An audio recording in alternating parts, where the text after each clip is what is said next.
dunyoda ko'p qilib bermasdan aziz qildimi, xor qildimi? Agar bir odam payg'ambarimizga Alloh dunyoni bermadi, shuning uchun xor bo'ldi desa, payg'ambarimiz adashgan bo'ladi.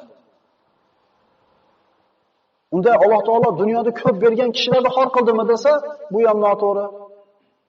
Darsimizni boshiga qaytamizki, agar insonning qo'lidagi mansabimi, davlatimi, quvvatimi Allohdan, ibodatdan to'siyaptimi? Demak, bu uchun xorlik bu mansab yoki davlat. Yana aksincha, agar bu qo'lidagi mansabi, dunyosi ibodatga turtadigan bo'ldimi? Demak, inson uchun azizlik qilib berildi bu davlat. Mana shu davlati bilan, mana shu boyligi bilan oxirat diyorini sotib olishiga lozim bo'ladi. Inson o'zini hayotini ichida eng muhim narsa deb nimani biladi? Mol, davlat, mansab, uy, hovli, markab, bularning hech qaysi biri insonni oxiriga boradigan maskanini belgilab bermaydi. Insonning hayotidagi eng zarur narsa dunyoni nima ekaniga haqidagi tushunchasini to'g'rilab olishligi.